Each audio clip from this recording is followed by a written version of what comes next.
Assalamualaikum warahmatullahi wabarakatuh. What's up gengs, welcome back to Michan channel.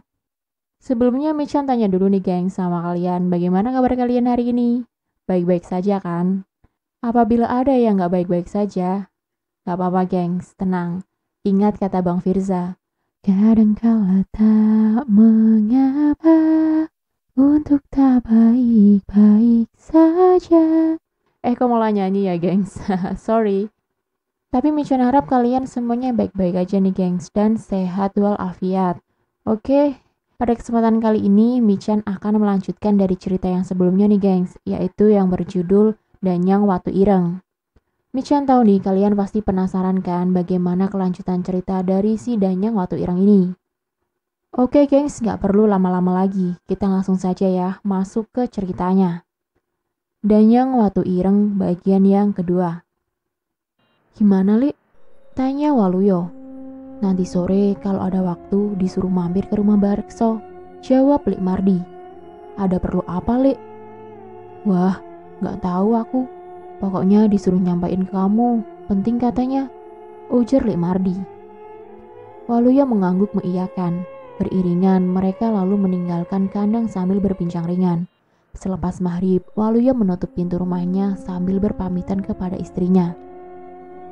Sepanjang perjalanan menuju rumah Barekso, pikirannya berkecambuk, menebak-nebak apa yang membuat Barekso memanggilnya. Melewati jembatan kecil dekat pemakaman umum, kembali, ia teringat peristiwa 6 bulan yang lalu. Andai saja mereka terlambat, mungkin Sarjono sudah terbujur kaku menjadi mayat. Gemericik suara aliran air di bawah jembatan mengisi kesunyian di sekitar pemakaman umum desa. Pada salah satu sudutnya, Waluyo melihat sesosok hantu pocong yang berdiri membelakanginya. Baginya, setelah kejadian malam itu, penampakan seperti ini hanya dianggap angin lalu. Tak terhitung banyaknya makhluk gaib yang menampakkan diri kepadanya sejak ia mengalami peristiwa bersama Mbah Rekso di Kali Watu Ireng. Waluyo tak ambil peduli dan terus melangkahkan kaki menuju rumah Mbah Rekso. Beberapa saat sebelum ia sampai di rumah Mbah Rekso, dari arah belakang terdengar suara desisan keras. Waluyo menoleh waspada, namun tak terlihat satu makhluk pun di sana.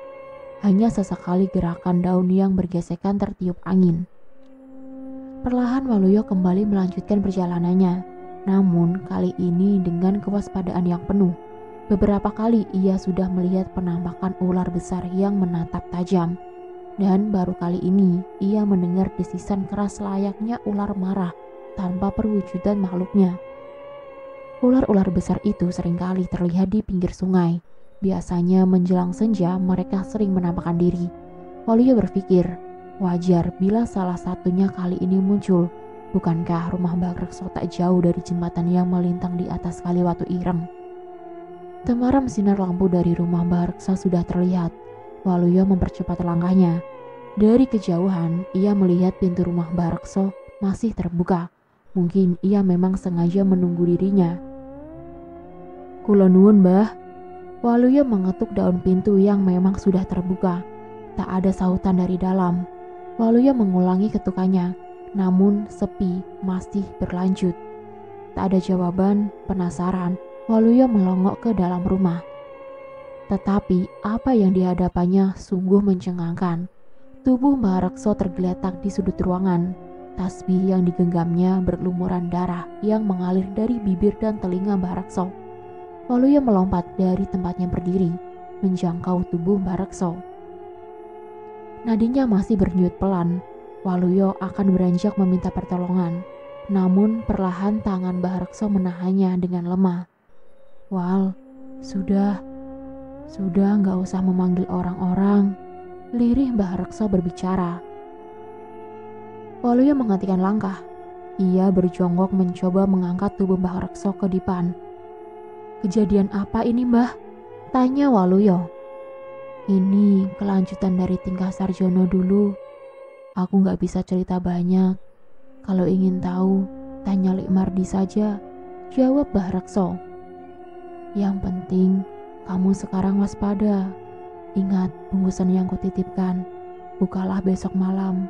Tetapi jangan sampai ada siapapun yang tahu. Semua sekarang kupasrahkan kepadamu. Titip desa ini ya Wal, ucap Mbah Rekso. Perlahan, Mbah Rekso menggenggamkan tasbihnya ke tangan Waluyo. Dengan hikmat, Waluyo menerima pemberian tersebut. Kemudian dengan tangan yang gemetar, Mbah Rekso meletakkan ibu jarinya di antara kedua mata Waluyo. Entah apa yang dilakukan Mbah Rekso, tetapi Waluyo merasakan tubuhnya menjadi berbeda. Bermacam bau wangi makin busuk bercampur aduk tercium di hidungnya. Matanya menatap berbagai macam hantu yang ternyata banyak sekali mengerubungi tubuh Mbah Rekso. Sudah ya Wal, aku pamit.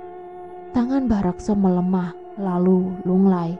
Waluyo gemetar menghadapi Mbah Rekso yang telah tewas. Sejenak, ia bingung apa yang harus dilakukannya. Sementara hantu dan dedemit makin banyak mengerubungi jasad Mbah Rekso. Sekonyong-konyong, ia menggerakkan tangannya yang masih menggenggam tasbih dari Mbah Rekso. Entah apa yang mendesarinya, Waluyo tak tahu. Hanya ia merasa harus menyapu tasbih tersebut ke arah para hantu dan dedemit yang makin banyak berdatangan. Beberapa demit yang terkena kibasan tasbih tersebut menjerit kesakitan. Sementara yang lain kocar-kacir berhamburan. Waluyo tahu masih ada beberapa dedemit di situ yang nekat menungguni jasad Mbah Rekso. Entah apa yang mereka cari, namun Waluyo tak mau mereka mendapatkannya. Diletakkan tasbih tersebut di atas jasad Mbah Rekso, sementara ia berdiri memukul kentongan mengabarkan Rajapati. Bertalu-talu ia memukul kentongan, hingga ia mendengar sahutan kentongan bernada yang sama dari sekitar rumah Mbah Rekso. Berduyun-duyun, penduduk desa mendatangi rumah Mbah Rekso. Tentu saja mereka kaget mendapati kematian Mbah Rekso yang tragis.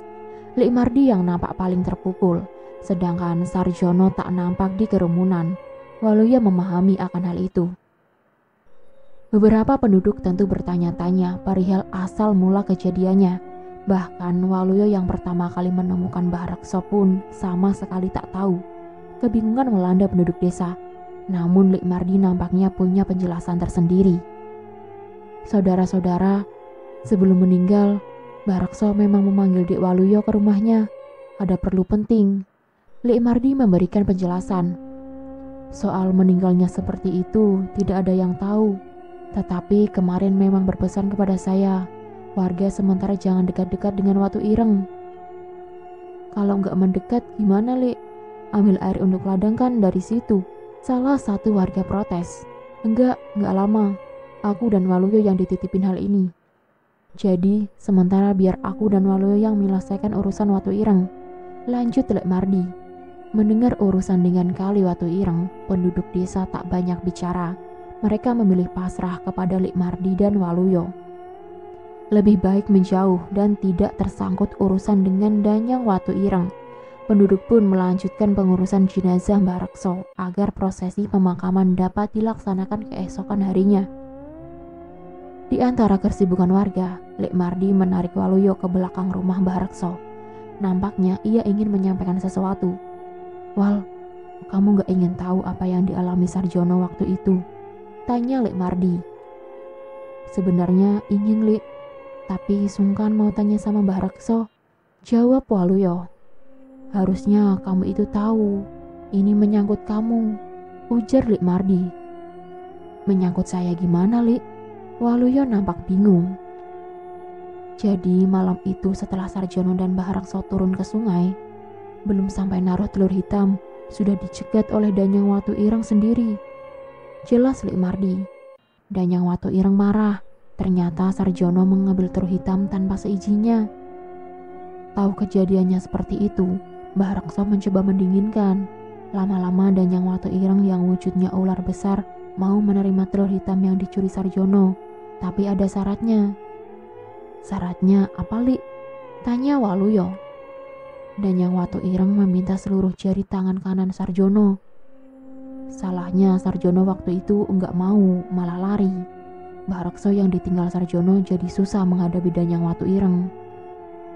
Kalau Sarjono tahu akibat kelakuannya pasti dia lebih memilih kehilangan jari. Waluyo menghela nafas panjang. Dia tahu pasti terjadi masalah di malam itu, namun tak menyangka Sarjono bisa sedangkal itu. Akhirnya, Mbah Reksa meminta tukar ganti jarinya Sarjono. Lanjut Lek Mardi. Dan yang Wato Ireng gak mau ditukar, kecuali satu yang bisa ditukar. Dan yang Wato Ireng meminta darah bayi bungkus, ucap Lek Mardi. Waluyo tercekat. Dia tahu bahwa ketika lahir ketuban yang membungkus tubuhnya ikut keluar dalam proses kelahiran tanpa terpecah. Dialah bayi bungkus yang dimaksud. Makanya Mbah Reksa gak menyanggupi. Dia gak mau kamu celaka. Kemarin sementara desa aman karena Danyang Wato Ireng memberi waktu. Waluyo pun menyadari selama ini Mbah Reksa ingin menurunkan ilmunya karena khawatir akan terjadi hal yang seperti ini. Bayi yang terlahir bungkus dalam pewayangan dikisahkan seperti Werkudara, sebagaimana sering dipentaskan dalam pergelaran wayang kulit di balai desa. Bayi bungkus ini kelak semasa hidupnya banyak mengalami kejadian spiritual yang menguatkan jiwanya, sebagaimana Werkudara yang dipertemukan dengan sosok Dewa Ruci. Dan beberapa cerita mengatakan bahwa bayi bungkus memang menjadi incaran dedemit jahat. Meminum darah bayi bungkus akan membuat dedemit menjadi sangat kuat dan di alamnya ia akan menjadi kebal karena mendapatkan perlindungan bungkus dari darah sang bayi tersebut. Apa yang aku tahu sudah kuceritakan semua. Sekarang tinggal kamu yang menjalani. Aku hanya sebatas membantu, ujar Lek Mardi. Waluyo menghela nafas panjang, tak tahu apa yang harus dilakukannya. Begitu banyak peristiwa yang terjadi dalam waktu yang singkat. Banyak yang Waluyo sendiri belum mengerti. Ia hanya ingat harus membuka bungkusan yang dititipkan Mbah Reksa kepadanya. Sementara hanya itu yang bisa ia lakukan. Mereka berdua lalu beranjak ke serambi depan, berbaur dengan penduduk desa mengurus jenazah Mbah Reksa. Waluyo sejenak terharu. Begitu besar jasa Mbah Reksa untuk desa ini dan dirinya. Namun tak banyak orang yang tahu kematian Mbah Reksa ini semata-mata hanya untuk melindungi desa ini dan dirinya. Waluyo menggenggam tangan dingin Mbah Reksa. Dalam diam, ia berjanji untuk menuntaskan apa yang menjadi perintah dari Mbah Reksa. Waluyo terpekur di teras depan rumah Mbah Reksa. Acara tahlil baru saja usai. Proses pemakaman pun berlangsung lancar siang tadi. Ia memang sengaja membawa bungkusan yang dititipkan Mbah Reksa kepadanya. Waluyo tak ingin membuka bungkusan itu di rumahnya. Seandainya terjadi sesuatu, paling tidak anak istrinya jauh darinya, sehingga kemungkinan selamat jauh lebih besar. Sejenak, ia mengamati jalanan yang sudah sepi. Lek Mardi adalah orang terakhir yang meninggalkan rumah itu. Perlahan, Waluyo mengeluarkan bungkusan tersebut dari sakunya. Dari sudut matanya, ia melihat beberapa dedemit sudah mulai menampakkan diri. Tangan kanannya meraih tasbih peninggalan Mbah Reksa. Dengan masih menggenggam tasbih, ia teruskan usahanya membuka bungkusan itu. Aroma amis tercium ketika bungkusan itu terbuka sempurna. Di dalamnya nampak sebuah benda berwarna transparan tipis yang dilipat sedemikian rupa hingga menjadi sebesar ibu jari manusia dewasa. Waluyo penasaran, lalu memegangnya. Sesaat setelah lengannya bersentuhan dengan benda tersebut, Waluyo seperti tersengat listrik bertenaga tinggi. Seluruh badannya bergetar. Seketika Waluyo tahu bahwa itu adalah pembungkusnya ketika dilahirkan dahulu. Seolah bernyawa, pembungkus itu bergerak cepat menyelimuti tubuh Waluyo, menyelusup ke celah-celah bajunya dan entah bagaimana, kini pembungkus itu telah menutup seluruh tubuhnya. Yang lebih aneh lagi, meski pembungkus itu menutup rapat mukanya, Waluyo masih bisa bernafas secara normal. Sejenak pembungkus itu bergerak seperti meremas tubuhnya, berkedut pelan kemudian seolah menyatu bersama kulitnya hingga tak tampak lagi wujudnya semula. Waluyo masih terkaget-kaget dengan kejadian tersebut, sangat cepat dan susah dinalar. Tiba-tiba sebuah tangan raksasa berbulu hitam mencoba meraih leher Waluyo. Tak sempat lagi ia mengerahkan tasbih peninggalan Mbah Reksa, namun tanpa diduga, tangan raksasa itu beserta pemiliknya terlontar jauh ketika sesaat menyentuh kulit Waluyo. Beberapa hantu dan dedemit yang menampakkan tak ingin mengikuti jejak kawannya, perlahan mundur, namun masih lekat mengawasi Waluyo. Mereka seakan membentuk benteng pertahanan agar Waluyo tak mudah meninggalkan rumah tersebut. Waluyo mundur perlahan masuk ke dalam bilik. dia masih agak kebingungan dengan apa yang terjadi pada tubuhnya. Dari mana Mbah Raksa mendapatkan bungkus tubuhnya saat bayi pun masih menjadi misteri. Yang jelas, seingat Waluyo bungkusnya itu telah dikuburkan bersama ari-arinya dahulu. Beberapa demit mulai merangsek maju mengikuti mundurnya Waluyo ke dalam rumah. Namun tampaknya mereka salah perhitungan. Waluyo bukan mundur karena merasa kalah dan takut, tetapi lebih karena ia masih menyesuaikan diri dengan tubuhnya. Kali ini giliran sesosok pocong yang terlalu dekat jaraknya dengan Waluyo. Sekali loncat, Waluyo dapat meraih kain pocong tersebut. Waluyo sengaja tidak melakukan apapun, hanya memegangnya. Namun pocong itu nampak menggeliat kesakitan. Berkali-kali mencoba melepaskan diri, namun sepertinya sia-sia. Beberapa kali pocong itu mencoba meludahi Waluyo, namun air liurnya seperti tertangkis oleh benteng tak kasat mata, hingga akhirnya Waluyo dengan ringan mengibaskan tubuh pocong tersebut. Pocong tersebut terpental jauh keluar rumah. Pocong itu kemudian lenyap menjadi asap. Dedemit dan hantu yang lain mulai mundur menjaga jarak. Waluyo mulai percaya diri. Setapak demi setapak ia maju keluar rumah. Hingga akhirnya Waluyo menghentikan langkahnya. Sebuah desisan keras memecah suasana tegang di antara mereka. Waluyo mendongak karena suara desisan itu berasal dari makhluk setinggi atap rumah. Muncul di belakang barisan dedemit, menatap tajam dengan mata khas binatang Malata. Seekor ular besar berwarna kehijauan nampak menjulurkan lidahnya seperti membawi aroma mangsanya. Sebagian tubuhnya ditegakkan hingga setinggi gapura desa di belakangnya. Tenang, Waluyo berdiri membaca situasi. Sosok dedemit yang berdiri di depan ular besar tersebut sontak mundur mengambil posisi di belakang sang ular. Merayap maju mendekati Waluyo lalu kembali menegakkan kepalanya. Kini sang ular berhadapan langsung dengan Waluyo. "Siapa kamu?" tanya Waluyo. Sebuah desisan keras mengawali suara ular tersebut.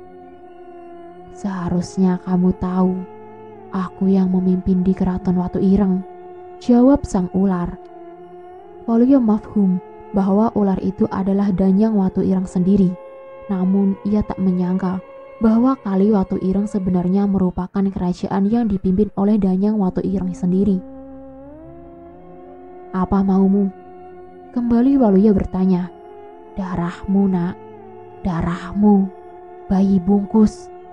Danyang Watu Ireng menjawab dengan suara yang diselingi desisan khas seekor ular. Gak banyak, sebagai penukar anakku yang dicuri Sarjono," jawabnya. "Seharusnya itu urusanmu dengan Sarjono, jangan mencelakakan yang lain." Waluyo tak mau kalah. "Sarjono itu kurang ajar, mengambil anakku tanpa izin. Rakso juga kurang ajar, malah menolong Sarjono. Mbah Rakso tidak salah, kewajiban manusia menolong sesama." Ular tersebut nampak gusar. Ia menurunkan lehernya, makin mendekatkan moncongnya ke wajah Waluyo. Bau amis dan anyir darah menusuk hidung. "Darahmu yang bisa mendinginkan sakit hatiku," desis sang ular. Waluyo tahu menuruti kemauan makhluk seperti itu sama saja menghamba kepadanya. "Tidak segampang itu kamu meminta darahku," bentak Waluyo. Sang ular kembali meninggikan badannya. Tegak ia menatap Waluyo dengan mata berkilat tajam. Waluyo bersiap dengan segala kemungkinan. Tangannya menggenggam tasbih dari Mbah Rakso dengan erat. "Tasbih Nagasari," desis ular tersebut. "Jangan samakan aku dengan hantu anak-anak. Gak mempan tasbihmu kepadaku." Si ular terkekeh. Danyang Watu Ireng merayap pelan, mengelungkan tubuhnya melingkari tempat Waluyo berdiri. Taringnya meneteskan racun yang membuat tanah di bawahnya mendesis dan berasap. Lidahnya seolah membawa mangsa yang akan ditelannya. Waluyo memasang kuda-kuda. Seandainya ia mati malam ini, ia tak mau mati tanpa perlawanan. Danyang Watu Ireng kembali menegakkan lehernya. Dari ketinggian seolah ia bersiap menghujam ke arah mangsanya. Namun tiba-tiba ular besar itu mematung. Matanya menyala-nyala, menandakan kemarahan yang tak terkira. "Raksa!" teriaknya marah. Waluyo bergeming. Auman keras ular tersebut menggoyangkan kuda-kudanya. "Kamu sudah ketemu bungkusmu ternyata," desis sang ular. Waluyo menduga Danyang Watu Ireng tak suka bila ia disatukan kembali dengan bungkusnya. Dan Bahareksa mengetahui itu. Dengan cepat Waluyo memukulkan tinjunya ke badan sang ular. Tubuh Waluyo terjajar ke belakang, sementara sang ular tergeser beberapa meter ke arah lain. Desis kemarahan sang ular menghampiri serangannya ke arah Waluyo. Seakan tenaga Waluyo melontarkan tubuhnya ke samping menghindari tusukan taring Danyang Watu Ireng. Wush! Kesiuran angin deras mengikuti serangan tersebut. Mendapati serangannya mengenai ruang kosong, sang ular kali ini lebih waspada. Waluyo sendiri masih merasakan ngilu di lengannya. Segera ia berdiri dan berhadapan dengan ular tersebut. Saling menatap tajam mengukur serangan lawan. Waluyo bersiap melakukan serangan balasan.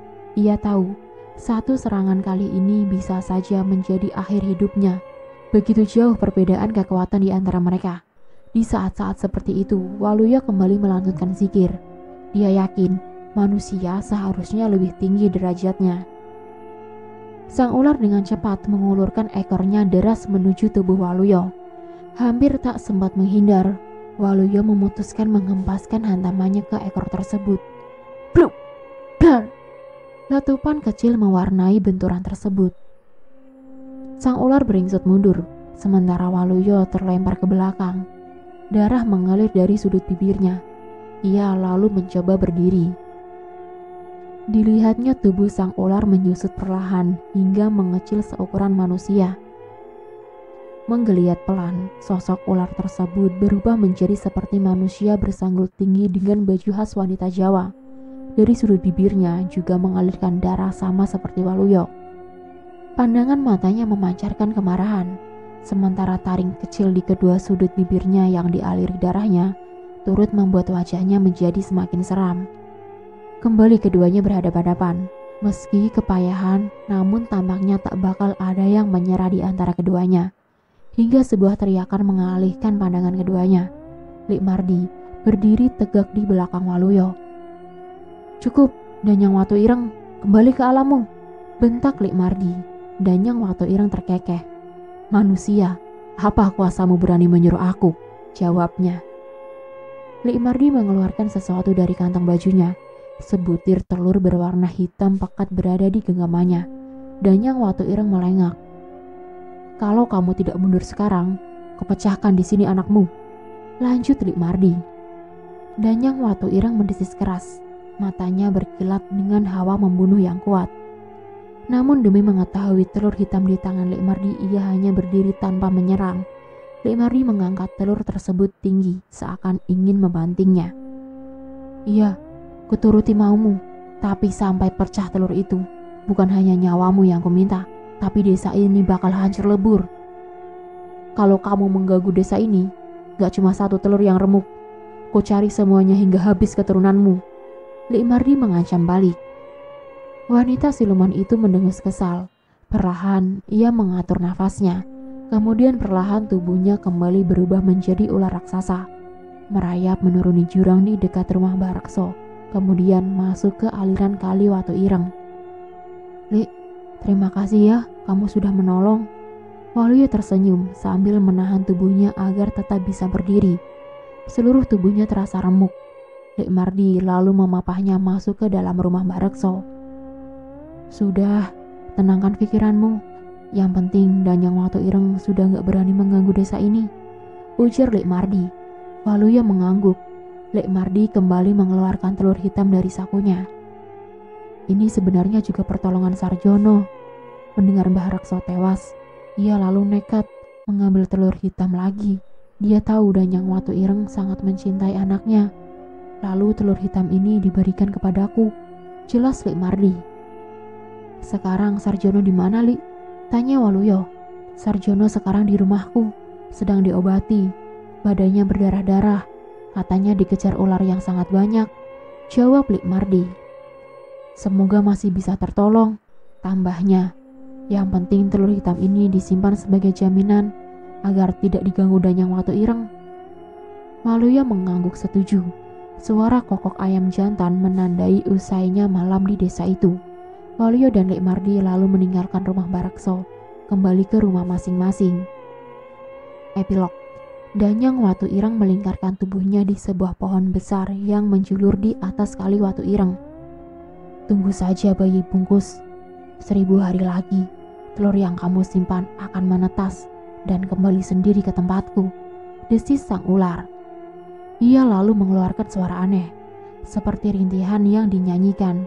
Beberapa penduduk yang kebetulan di ladang bisa mendengar dengan jelas suara tersebut, termasuk Waluyo dan Baskoro, putranya.